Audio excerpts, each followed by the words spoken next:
They skipped my son's funeral for champagne, so I gave them a taste of cold revenge. The day I buried my 9-year-old son, my parents were clinking champagne glasses across town.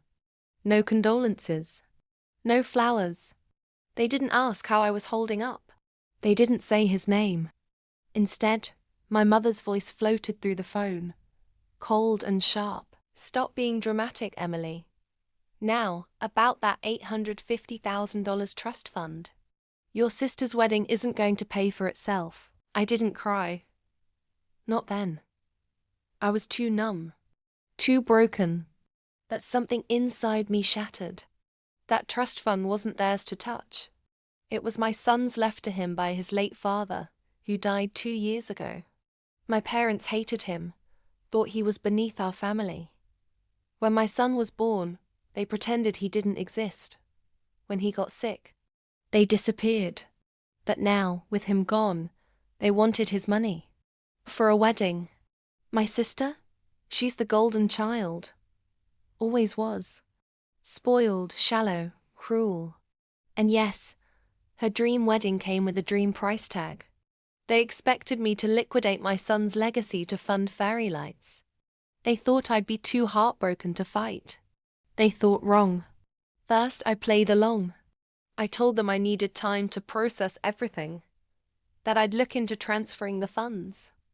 Meanwhile, I met with my lawyer and financial advisor. I created a non-profit, named it after my son.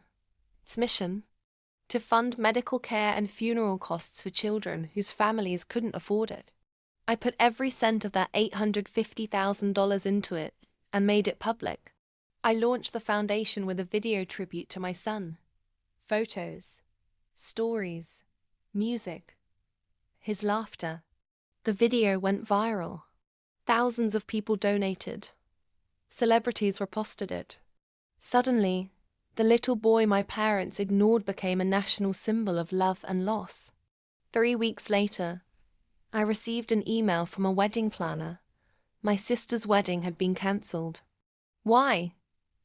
Because all the vendors had pulled out. Turns out, my sister tried to claim the trust fund as her own to secure bookings. But the foundation had already gone public, and a journalist connected the dots. Headline: Bride demands money from dead nephew's fund to pay for $200,000 wedding. Social media exploded. Her reputation? Torched. My parents' names? Dragged through the mud. Their business? Boycotted. Clients pulled out. Investors vanished. And me? I sat in my quiet house, holding my son's favorite toy, and smiled for the first time in weeks. My sister tried to reach out. My parents left voicemails. Apologies, excuses, begging. I didn't answer. Instead, I doubled the foundation's reach, started hosting annual galas, and was invited to speak at pediatric hospitals nationwide. My son was gone, but his name would never be forgotten. If you want more stories of poetic justice, brutal karma, and powerful comebacks, hit that subscribe button. Turn on notifications. Because sometimes the best revenge is making sure they live with what they did.